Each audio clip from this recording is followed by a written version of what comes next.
Any formula can work as long as you have the transparency. I think one of the biggest problems of that partnership over the last 35 years has been that players had no transparency over the economics and the performance of the tournaments. That is something that we have delivered. We all need each other, but we need to find a solution. And we owe it to the fans, and we owe it to our players, we owe it to the tournaments, and we have a responsibility for the sport. And I hope we can be ahead of the curve and act instead of reacting before it's too late.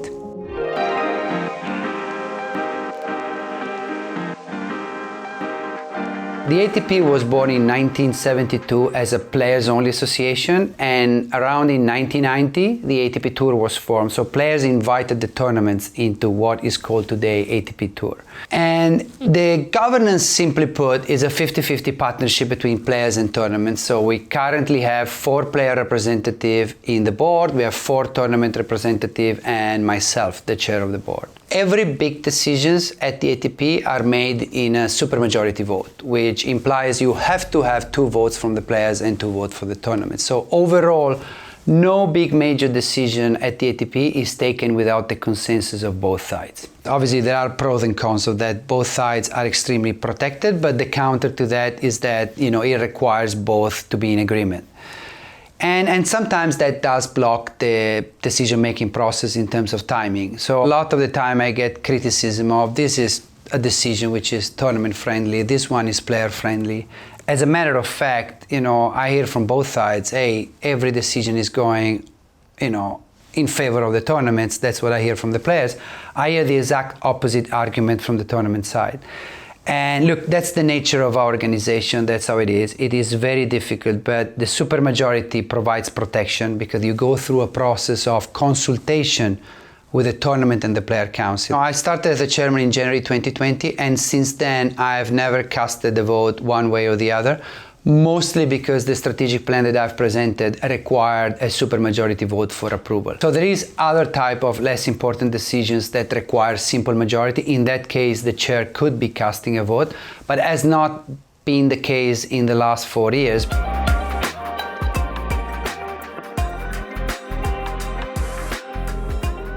The Players' Council is a body of 10 players which are voted by the wider player group, and those 10 players actually elect the 4 player representative that together with the tournament representative actually elect the chair. So it's a very democratic system. Their main role is twofold. One is to elect the people who will ultimately make decision, and that's a very important process. Select the best people with the right skill set and the right experience. And secondly is to provide the direction and the feedback. The challenge is obviously you cannot make every single feedback into a reality, into something that also gets approved by the counterpart, because the tournaments on their side, they have the exact same process. You have the tournament council representing all tournaments. That's why empowerment ultimately is key. They have to elect their representative, they have to trust them that they're doing the best job in their best interest, in the best interest of the ATP. And mostly you need to be capable of looking at the bigger picture, like, are we going in the right direction? Have improvements been made in the last 3 to 4 years?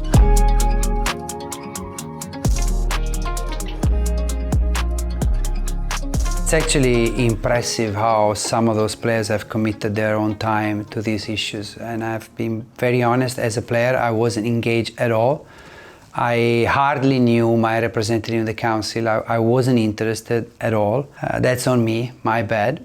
When I got elected, actually, I had Roger, Rafa, Novak, and Andy, all 4 of them, they were in the player council. So I get into this room, and I remember, during my days, I don't think the top players were as engaged as they are now, and they have been in the last few years in the business and the politics of tennis and the sport.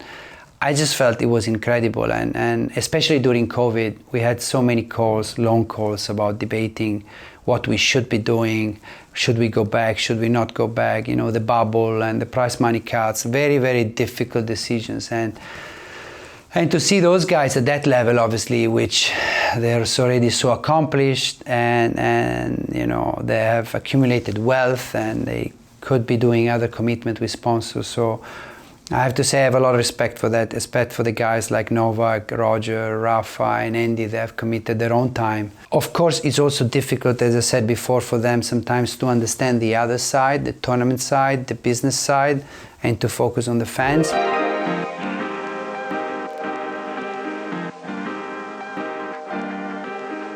OneVision essentially is a very simple concept to have everyone at the table and enable tennis to provide the best product and the best commercialization of our sport to the fans.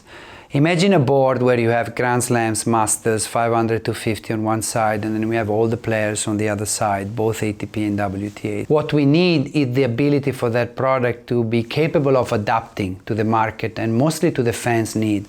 But not only to the technology innovation, obviously, because by the day, by the month, how we consume content, it changes completely. I mean, if I look at the last 10, 15 years, the way my kids consume entertainment is completely different to what I used to do or the people of my generation. So that one single board would be basically empowered to make the product decision.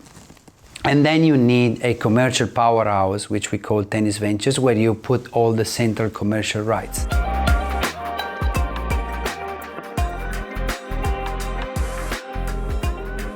I think one of the biggest problems of that partnership over the last 35 years has been that players had no transparency over the economics and the performance of the tournaments. That is something that we have delivered, that in 2022 that was approved.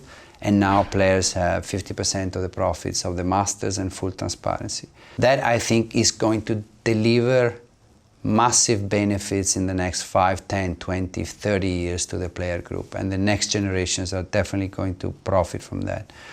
What we have done so far is just the beginning, but that alignment of the interest will bring a lot of value. I think there has been great achievement in terms of player compensation in the OneVision plan, mostly due to the upgrade of the Masters. In 2025 alone, there is 100 million more in player compensation compared to 2019. If I look at the last 4 years, there is approximately 300 million additional compensation compared to 2019. So all in all, is a big increase going to the players. Part of that is obviously not yet defined in terms of profit sharing for 24 and 25, but I do believe the Masters will have strong performance, stronger than we had in the past. The first year of profit sharing was an extra 12 million to the players. In general, all these increases came across on-site prize money, bonus pool, targeting 35 million in 28 with the addition of the 10th Masters, and is also the bonus pool is now for 30 players. It used to be for 12 players only. Then we have the pension plan improvement, which not only it went more money, but is more money for more players. We now cover 300 players instead of 165 players. And 2025 contribution standalone per year is around 120,000 per player. It used to be around 75,000 in 2019.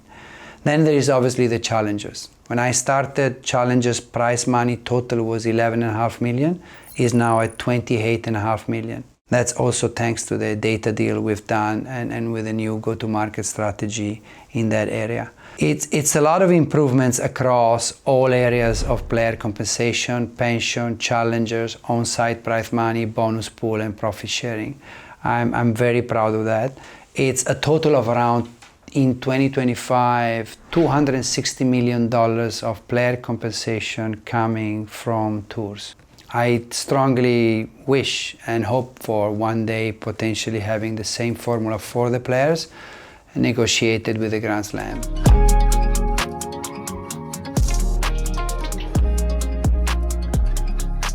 The player pension program is actually quite close to my heart.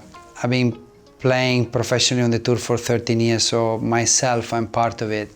The difference is that at the time when I was playing around the 90s, the player per year contribution was around $10,000 to $12,000. So it was a great amount, but it's definitely not something that the players who played in my generation would be capable of living on when they obviously get older.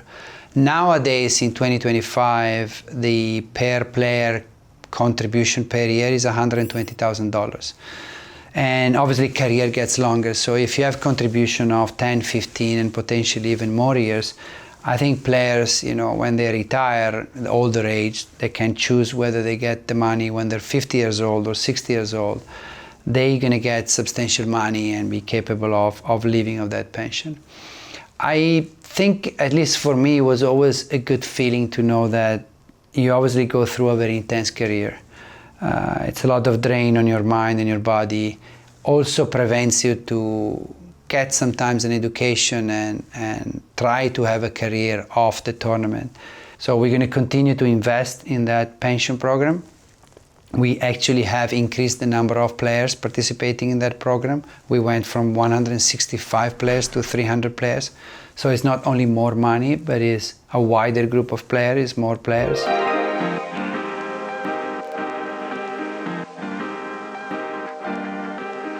I know there has been a lot of debate around the expansion of the Masters. I think it's also important to remember that that package was negotiated for over 2 years with the player council fully informed, with the player reps on the other side, and it was a package deal. And also in exchange, the players achieved the transparency on the financial of the Masters and the profit sharing formula, which has already delivered value. They also have achieved, a higher base price money as a consequence.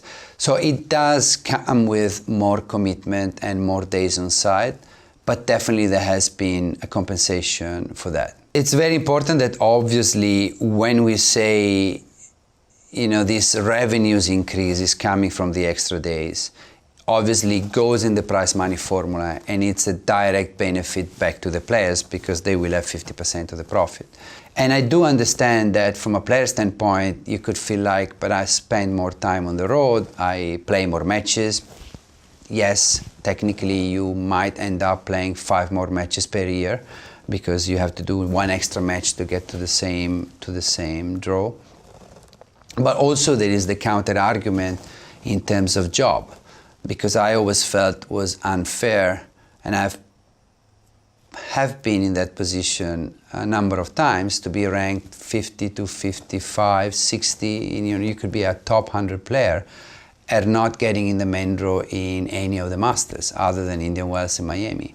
Now, if you're ranked between 50 and 100, you get the opportunity to play 7 Masters main draw and 4 Slams main draw.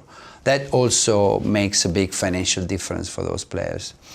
On top of the fact that all the revenue generated by the expanded Masters enable the bonus pool now to go from 12 players to 30 players, and have enabled the variable bonus pool, actually the profit sharing, to be shared with all the players that actually have participated in the expanded Masters. It would have been impossible for the players to achieve the financial transparency and the profit sharing formula without the Master expansion. That's a fact. So the alternative, the system in which we were, which was removing commitment, removing days, changing the finals from best of 5 to best of 3, so keep removing from our premium product, it definitely was going in the direction of weakening our tour. And weakening the tour means weakening the players' tours, because the players own 50% of the tour. Ultimately, we should not forget that the fans want to see the best players playing in the best venues, in the best events. I would like to see those tournaments to increase their level of infrastructure as well, to increase their investment in everything they do, and also to close the gap with the Grand Slams. Because if you look today at the infrastructure of a Grand Slam vis-a-vis the Masters, and if you look at their attendance, if you look at the revenue, the gap is pretty wide, and it's probably too wide considering that the player field and the game, the format, the product that they have is not that different.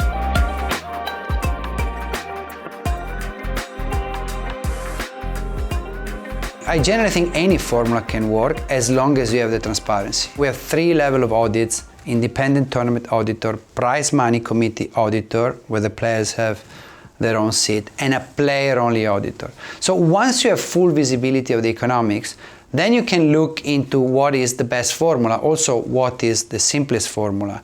There is no right or wrong, and then you start debating and having an honest and educated conversation about fair share. Personally, I believe there's nothing more fair than sharing the profits equally.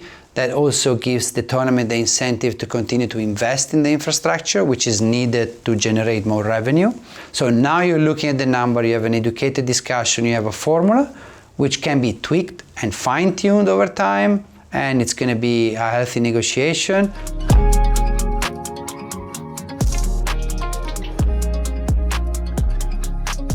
The price level in our tournaments is agreed by the board. And just to be clear, those are the minimum levels. So we define the minimum levels, but the tournaments are absolutely free to increase those levels and to go as high as they wish. What is the responsibility of the board is actually to define the distribution. So a tournament could increase prize money, but it's still a decision of the board how that prize money gets distributed. You know, just to avoid, for example, a tournament promoter wanting to give 100% of the increase to the winner. In the past 5 to 10 years we've actually tried to push more money to the earlier rounds, conscious that the lower ranked player have lots of expenses and the higher ranked players also have more revenue outside, you know, with their own endorsement and other ways of generating money. So we try to balance the distribution.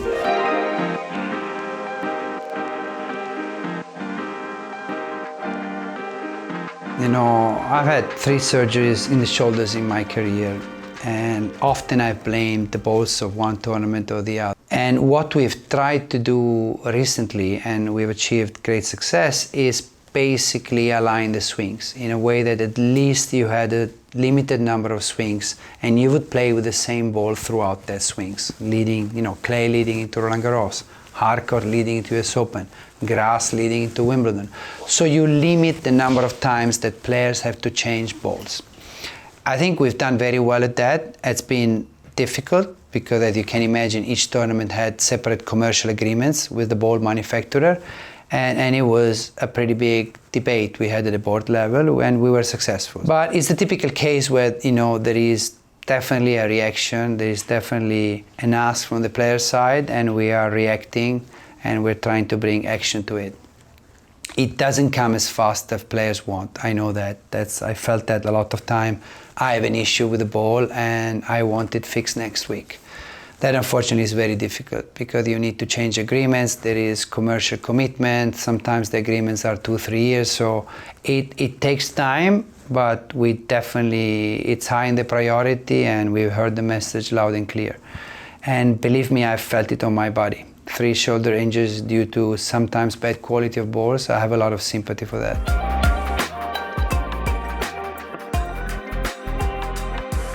The OneVision plan is divided in 2 phases. The first one was completed and approved in mid-2022. The second one, which is more focused on getting closer and uniting the Grand Slams with ATP, WTA, and creating a unified governance, creating one commercial entity, Tennis Ventures, that can go to market and enhance the experience for the fans, creating a new formula for the player compensation, giving players a voice at the Grand Slams, giving them representation and fair compensation vis-a-vis the Grand Slams. But also somehow trying to redesign the product altogether, right? Trying to focus on a more premium program, more streamlined calendar, longer of season. All things that I do believe can be achieved if everyone is at the table. So the Grand Slam, we've had, I have to say, good discussion for the last 4 years. We did struggle somehow at times to make progress, so we went a big back and forth. And I feel now we are a bit in a pause, standby moment where there is a difference in views, where we believe that governance should come first. At the moment, we all manage different parts of the calendar, and it's very difficult to have separate board making decisions. We try our best to align and collaborate, but it's ultimately every board will focus on their best interest, and we end up sometimes with disjointed decision making and fragmentation. On the other hand, the Slams, I think they don't disagree to what needs to be done, and the status quo is not sustainable. We actually agree a lot more than disagree, but they see that changes in product to be a condition for coming together. So it's a little bit the chicken and the egg argument, right? What comes first? We haven't made much progress, especially in the last few months, and yeah, I hope that can change. And our door is always open. We are willing. I don't think there is an alternative, honestly speaking. The Grand Slams are the greatest tournament of our tour. They need the tour, they need the players on board, so we all need each other, but we need to find a solution. And we owe it to the fans, and we owe it to our players, we owe it to the tournaments, and we have a responsibility for the sport. But most importantly, if we don't do that, we will not be capable of competing with other sports and other entertainment products. So we will start losing relevance, and I hope we can be ahead of the curve and act instead of reacting before it's too late.